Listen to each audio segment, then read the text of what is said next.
So welcome to all on behalf of Digha Science Center Digha.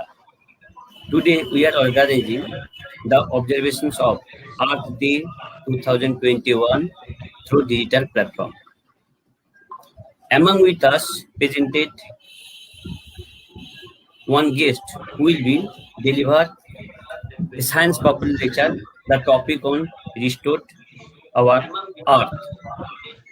The guest name is, before obviously you know many bodies, okay? The Sri Vishnu Goswami, Senior Research Fellow, University of Barua. But before that, I inviting our project coordinator, Digha Science the Digha, Sri Niranjan Gupta, to tell few words for participants. So, sir, I inviting you. Please you tell few words for the viewers, students, and general public will be presented. Will present our social media. Thank you, Visurup. Very good morning. Namaskar to all of you. I, Niranjan Gupta, the project coordinator of Digha Science Center, want to say welcome to all of you on behalf of Digha Science Center, National Council of Science Museum, Ministry of Culture, Government of India. I am also welcoming today's our invited speaker, Mr. Vishnu Goswami from the University of Bardhaman. And I am also welcoming our all online viewers who is watching this live program on the Earth Day. As we know that today is the 22nd April, and the 22nd April is celebrated as World Earth Day. This day was first celebrated in the year 1970, and the theme of this year Earth Day is Restore Our Earth. As we know that due to a huge pollution, deforestation, there is a very adverse effect on our Earth ecosystem. And in our country, if you see, in our country, India, we are also facing a big challenge of deforestation. You will be surprised to know that about 28% of forest cover has been destroyed in the last 8 decades. That means if you calculate in the per year terms, it will come around 200 square kilometer forest area are getting reduced every year. Apart from that, climate change, different disease, as we know that now corona pandemic is going on. So these are the big challenges for saving our Mother Earth. The root of conservation of our Earth in our older Indian text. So in our culture itself, the conservation process exists. The Atharva Veda 12.1 says, Mata Bhumiha Putryo Prithvisaha. That means Earth is my mother and I am her child. And so India is getting around 2 lakhs crore of financial loss due to pollution every year. And you see, 6 billion garbage has been dumped throughout the world every day in our seas and oceans. So see how much pressures are getting our the ecosystem of the sea and oceans. So in this condition, we need to restore our forest cover, reduce the pollution, to overcome this challenge. Because this pollution, due to this pollution, the health expenses is also increasing. And a lot of problems, bronchitis, the impotency. It is the new research says in India the 40% impotency rate has been increased due to the pollution. This is the big challenge. This is the big problem for the country. So for overcoming this problem, we must have to think for restoring the ecosystem of the earth, so that we can make more and more green cover. So as a government will do their policy, government will implement the policy, but as a common man, as a citizen of country, it is our fundamental duties also to conserve our forest. As you know that our the Constitution 51A, Article 51A also says to conserve the forest. So we are the people of, uh, we worship the forest. We are the country. In culture itself, we are worshipping the uh, forest. Various plants is associated with us. But now that sense of awareness required uh, to restore the earth. So let us please to at least plant one tree each, so that we can contribute something for our country, for our mother earth, or mother earth. You know, earth is treated as a mother, just like our mother earth is also providing all the resources for our survival, So as you know that the Diga Science Center is conducting various programs and various issues, awareness issue, and in continuation of that, the center is observing this Earth Day. And uh, due to this pandemic situation, we are bound to come in the online, our digital platform. But there is some benefit also of this platform.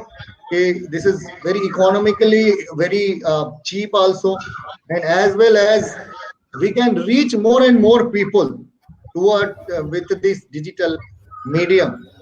So I will just again welcoming all our online viewer and Mr. Vishnu Goswami also. And now I will ask Mr. Biswarup Das, our education officer, to continue the next program. Biswarup. Thank you, sir, for your short speech. From where think we and participant know some get new informations. Okay, now I inviting our eminent person, Professor Vishnu Goswami, Senior Research Fellow, University of Bardhaman. Okay, but I'll request one thing, sir, that many persons here, the viewer, many language, Bengali, Hindi, English.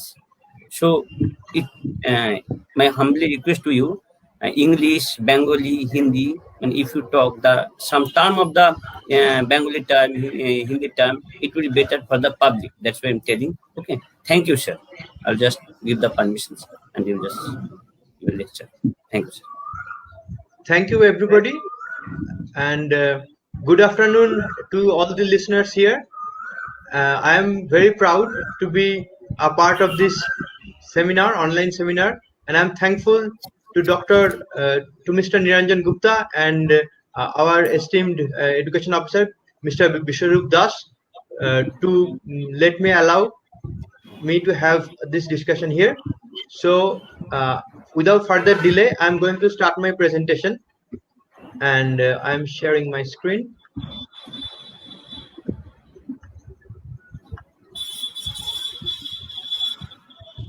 Is my screen visible now?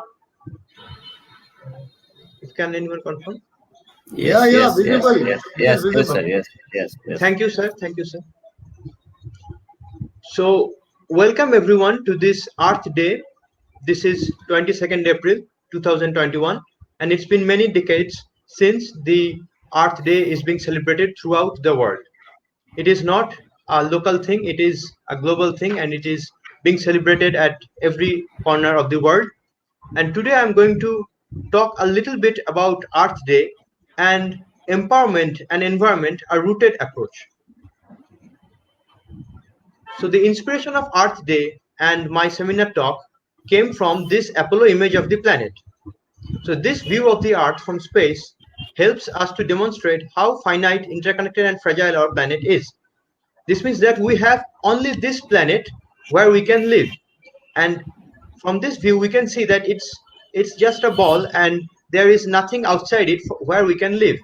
Despite we have sending probes in Mars and other planets, we see that the conditions necessary for life to sustain are just not there. So this snapshot of Earth taken from the space shows us how fragile and interconnected our planet is. So in part A, the first part, I'm going to talk about the ongoing challenge that is plaguing our Earth. So success in this Earth Day activities and to our environment is vital to quality and life and health for more than 7.5 billion people that are living in this world and about 1.4 billion people that is living in our country. So first we talk about some environmental problems. And this Earth graphic here, we can see that Earth is coughing, but the truth of the matter is, more than the Earth, we humans are in a dire distress. If we do not stop our environmental problems, if we do not pay heed to our problems in due time, the Earth will suffer and humanity will suffer first. We cannot destroy the Earth, but we can destroy ourselves very easily if we are not taking care of our planet. So first, let us talk about some actions that change Earth's environments, which are man-made. And our planet is easily damaged by pollution of air, water, and soil. This is a picture of a skyline or a city, the sky, and the skyscrapers are there. And we can see how polluted this city is. This city in particular is a city in Mexico, but nowadays we can see such cities in Delhi. We all read it in our newspapers, Mumbai, and various other cities which have dangerous amounts of air pollution. On another side, we also have a big impact on the environment when we are building and developing reclaimed land from the sea. And one of the countries, that is China, is developing in the South China Ocean, and they are reclaiming and creating land in the sea. And this causes a lot of damage to the ecosystem and to ourselves in the long run. Next, we have another big impact on Earth's environment when we construct and develop something that controls the water flow. So this has been an issue in various rivers in the newspaper. If we take a look, the various dam projects, the hydroelectricity projects, sometimes cause distress because they are controlling the water flow in an improper way without seeking the consequences of what they are doing. And finally, we have, among the big ones, we also have deforestation. This is one of the biggest crises that is happening and is contributing to the global warming. And this deforestation is happening in almost all the tropical areas of the country, of the world, especially in Brazil. Recently, it was in the news that the Amazon forest is being destroyed for manufacturing facilities by the new government there. So how to solve this in a grand scale, but not in a people scale? We'll come to that later. In the grand scale, this is solved by first creating databases and gathering information about the hazards that are happening in a part of the world. It can be a big part of the world, such as a country, or it can be smaller parts, such as cities, villages, or various small forests and the like. So we create a database and collect information from local, regional, and global scales. Then we try to assess the risk of what is happening. We make hazard maps, we make inventory, we find out our vulnerabilities and our location where that is happening. So in this process, every one of us can contribute in some way. For example, if we are having deforestation, we have illegal cutting of trees in our area, we can supply that information and this can be incorporated into the database. And we can also do things that reverses these changes, such as planting trees and taking care of our environment. And in this process of finding these large scale degradation of the environment, we try to find out the risks. And among the risks, we have some risks that are acceptable, so we can live with those risks, and some risks are unacceptable, and we cannot live with that risk. And we have to try to make some decisions. These are made by the governments and other bodies usually, but all people can also join.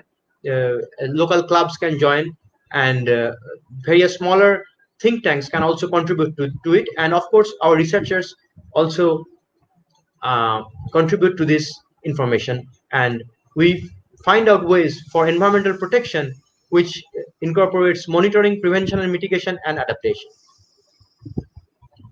So we all know about these environmental problems such as air pollution, drinking water pollution, global warming, hazardous waste. And this hazardous waste is sometimes we can see in our own cities and in our own villages, where waste is there everywhere and it is not properly handled.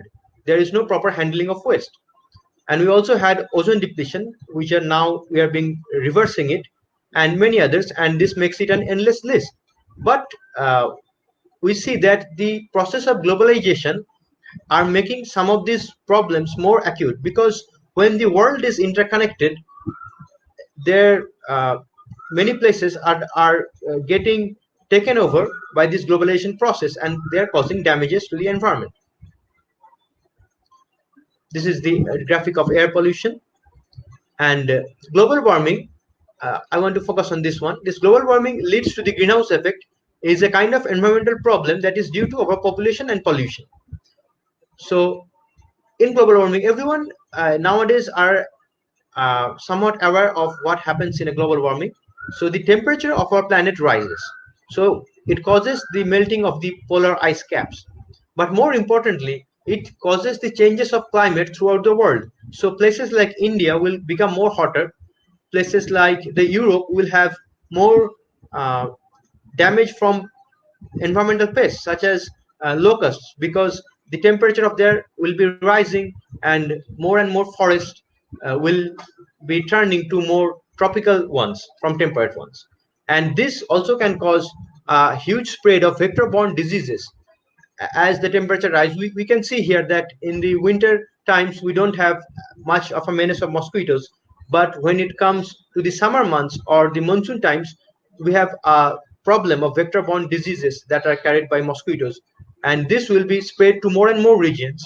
And such as in our own state, in the northern part of our own state, we don't have much of an issue with vector-borne diseases until the last few decades, where it shot up because of the rising temperature and other changes such as unattended wastes. So this causes the melting of ice caps. And for the younger students here in the audience, we have this message from the earth. We can say that it is a day when we take pledges to protect our planet. So we make oaths, we make promises to protect our planet. And people from all nations do something for their planet. So it's not enough to speak or talk about the problems and solutions, but we also have to do something. And people from all nations do something for their planet. We can plant trees like we do in various initiatives. We plant trees wherever there is possible, clean the beaches and recycle waste that we can. And we also can reduce the wastes that we produce. Yes. And so we should also use more of solar energy, take public transports, and use less water. So these are the few ways. There are many ways, but these are some of the few ways that we can do something for our planet. So next we come to some of the solutions which we are discovering in our research, and we can talk about in this context. Is one of them is cleaning up our places. So we see those big dumpsters dotting the street corners. So we have these garbage cans, we are everywhere near the streets, and these cans which are not being utilized properly. So we should not litter, we should not throw our garbage, throw our waste to any places, but we should put them in dumpsters and clean up our streets. So this has been done in India, such as in the Swachh Bharat Abhiyan. But if everyone is aware, we can clean up our country, our planet very easily, and this will help in reduction of diseases, reduction of breeding grounds for mosquitoes. You know, when you put garbage in nearby the street and there is water there, it is a good breeding ground of mosquitoes. So the number of mosquitoes and the associated diseases will increase. So we should try to clean up wherever possible and make less of an impact to the environment. This is a picture. We can see that beside the street there is a lot of garbage there. So there has been a lot of initiatives by the government and other bodies to lessen these kinds of waste, but it is still there. And unless everyone knows about these problems and everyone contributes to reducing this, we cannot have a solution. Next, we can go easy on the honking and loud music, that is a noise pollution. And this is an acute problem in many large cities. People, the viewers who are from small cities or villages will not have these problems there. But in the larger cities, we do have this problem. We are seeing just a bit earlier when Sarah was speaking, there was this bus noises outside. So sometimes honking is necessary, but we should not unnecessarily create honking or loud music. And this also prevents the loss of biodiversity, such as birds, reptiles, and mammals, which maintains our natural balance. Next, we should participate in reforestation, as we are being said that there are many initiatives to plant trees, and we should try to do it ourselves or as a part of a team to plant more trees wherever there is unclaimed land, wherever there is an opportunity to do so. Another way to save our environment is not to pollute the water sources and add into water conservation. You know, this river here in our place, it is Damodar. It is one of the most polluted water bodies, rivers in the world. And also we know about the pollution in the Ganges. So we should try to reduce this polluting water sources. And we should also reduce the amount of waste we produce and get disposed of them in a very natural way. Unless we do that, we can see that there is a lot of littering in the landscape, and this happens outside most of the larger cities. And this needs cooperation between the individual and the society. So the topic I'm talking about, this is my contribution here on empowerment and environment, a rooted approach. So when you talk about empowerment, when you talk about growth in the GDP rate, when you talk about growth in the national economy, we want to talk about empowerment. So empowerment increases GDP per capita. Next, income levels also rise as when our GDP rises.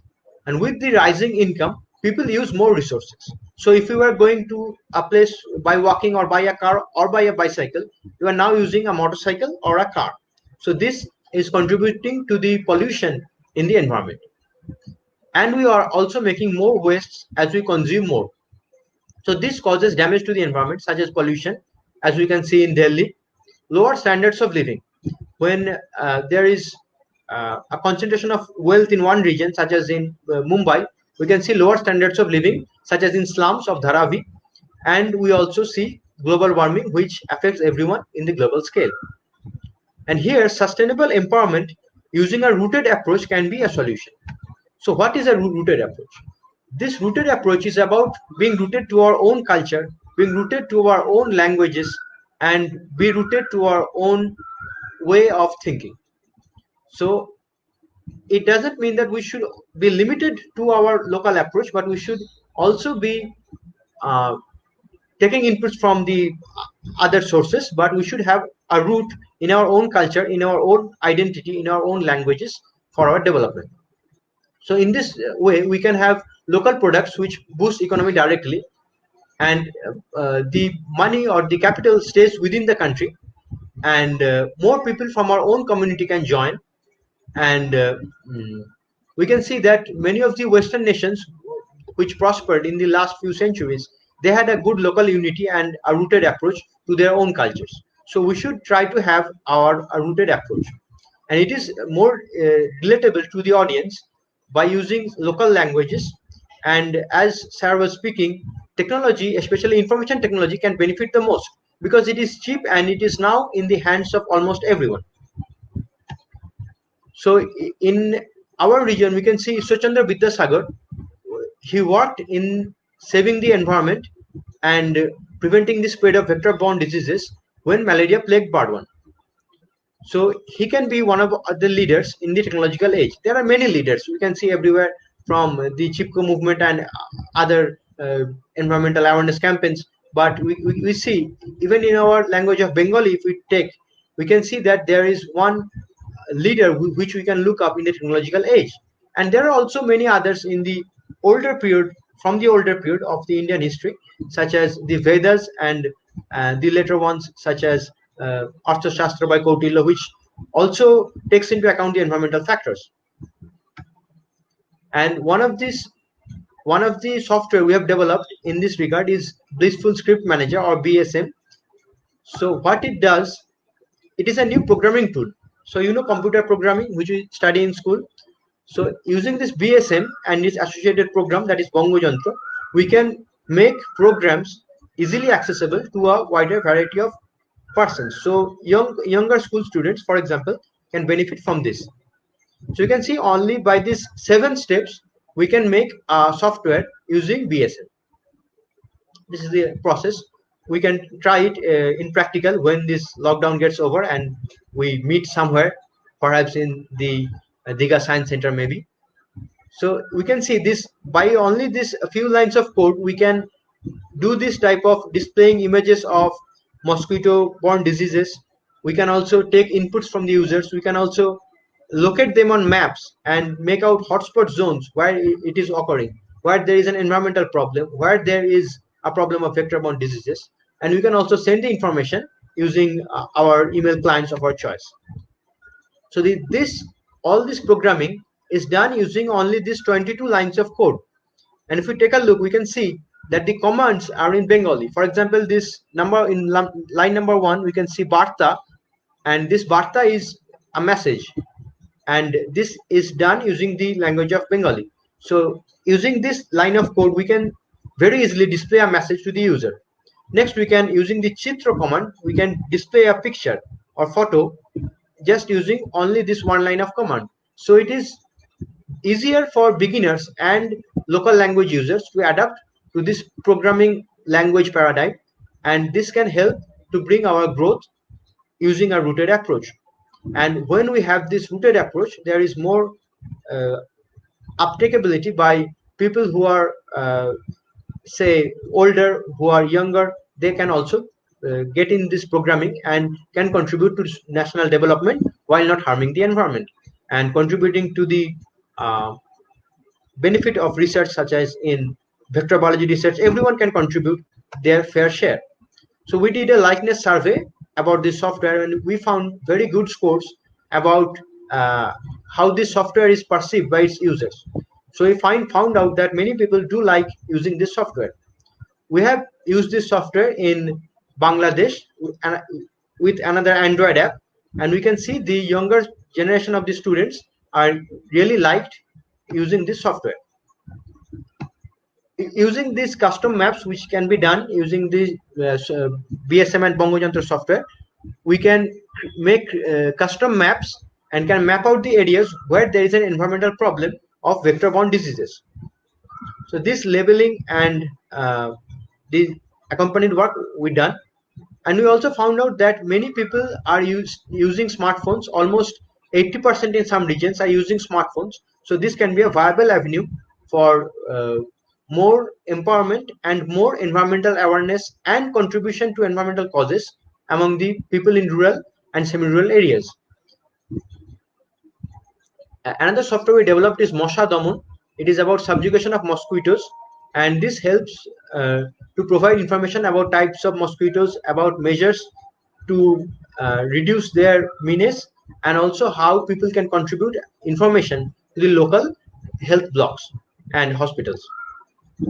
So in Bangladesh, we did a study near Noakhali Gandhi Ashram, and these were the mapped out regions where we did the study. And one of the ways, as we said, we found out that through the legacy of past heroes such as Vidyasagar or Begum Rokeya in that country, that people are more interested in using these software tools and using measures to reduce the environmental problems and contribute to vector biology studies. And this also facilitates swift adaptation and cross-cultural exchanges. And we can see that many of the places want their own language, such as Bengali there, and maybe in our state we also need Bengali, and some people also want Hindi. So there is a need of local language, and this inspired us to create Bongojantro. And we also wrote a book for easy programming in Bengali using our software Bongojantro, and it is available in a dual language edition. And this is the software. We can see it's very clean and very beginner friendly software where you can use it. It has native language support and also supports web-based programming. And while doing this, we also took surveys, and these surveys are important, and these are also ways that ordinary people and say people from schools and colleges can also contribute to development by getting survey data from people about environmental problems and vector-borne disease problems, and both must complement each other, the software side and this hardware survey sites, this paper-based survey side. This helps to make progress in this regard. We can do other kind of researches such as analysis of word usage using visualization. So we can gather what are the main words that are coming up when you talk about environmental problems for a specific problem. So we can see the one of the pictures when I was very fortunate to have these students in this thing. And this is the Android software which we have developed, Mosha Daman. It was earlier done in Bardwan Science Center where Mr. Gupta was also there. And there are some nitty-gritties that uses a layered approach for the technologically literate people about programming. They can understand more easily. This software has support for encryption so that variety of people can use it, not only the programmers and students, but also other bodies and governing bodies. So environmental awareness can be realized in practice only when there is been considerable HDI development.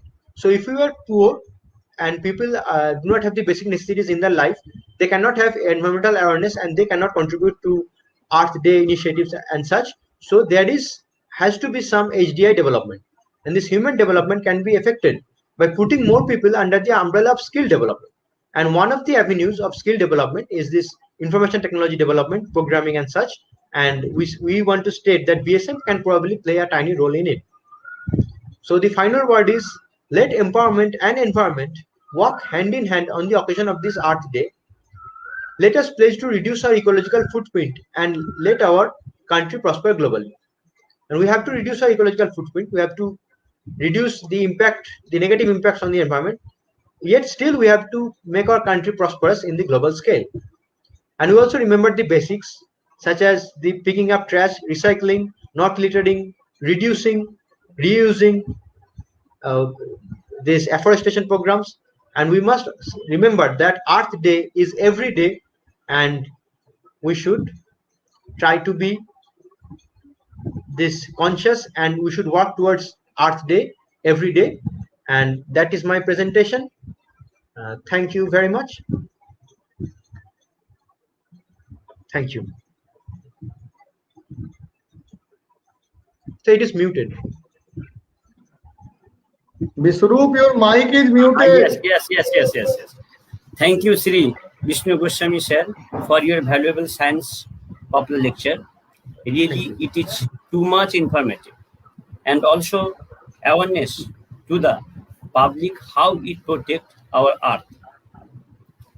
So, on behalf of Digha Science Center, my earnest request to all of you that save your environment, reduce pollution, and save earth, which has already told our two experts, Shri Goswami Sirji and Shri Gupta Sirji. Okay, thank you, sir, all of you. And last vote of thanks, I will request to our EC, Coordinator Sir, Gupta Sir, I will request to you vote of thanks. And any questions to the viewers or students, please give the answer by the expert. So thank you very much. And one question is reflecting on the screen. Oh, what about e-waste? So Yes. I think e-waste is a big problem in in the largest cities, and also in the way the electronics components are being made. So these days we can see that the mobiles that are being made are working only for 1 or 2 years, and then we have to change to a new mobile. So this is sometimes done deliberately, such as the sealed in batteries. We cannot replace the battery easily and such. So we should stop buying those glass phones. Such example, this one is made out of leather, my phone, so it will not break or shatter. So we should also be conscious in buying those things and focus on long-term sustainability, such as the laptop I am using. It is being used for 10 years. So if we choose the right product, uh, we can contribute to the reduction in e-waste. So that's one way of looking into it. Thank you very much for this answer. I think there is no any questions from on the screen. So thank you very much to Mr. Goswami for Thank you, giving sir. a very nice lecture Very, and very nice, obvious. and realistic data you presented through your own research, and hope this will help to our viewer also to know about more about the vector-borne diseases. So very much thank you to all of you, all our online viewers. The Thank you, center is everybody. ready to continue the program on online basis nowadays, and soon on 28th, 29th, Digha Science Center is going to start 2 days workshop on app development, mobile app development. This workshop will be conducted through online mode, and the registration is going on, and the limited seats are remaining for this program. So I again thank you to all my staff members who are involved for this program, our technical team, our education officer, Mr. Biswarup Das, and the person who is not on the screen but behind the screen, Mr. Contribution Ganesh, too much. and Titirsha Mukherjee, the junior mentor of Innovation Hub of Digha Science Center, and all online viewers. Uh, very good. Thanks to all of you. So now we are just uh, uh, closing this program for the time being, and again we will meet on the same similar platform. Thank you very So, much. last request to the all viewers that all of you just continue follow our DSC Digha group page and YouTube also. All information, program, etc. just uploaded there. You just follow this. All of the viewers, my request to you. Okay, okay. Thanks. Good wishes to all of you, and be safe in your houses and follow the uh, COVID protocol by the government of India and state government also everywhere. Thank you very much. Thank you. Thank you, everyone. Mm.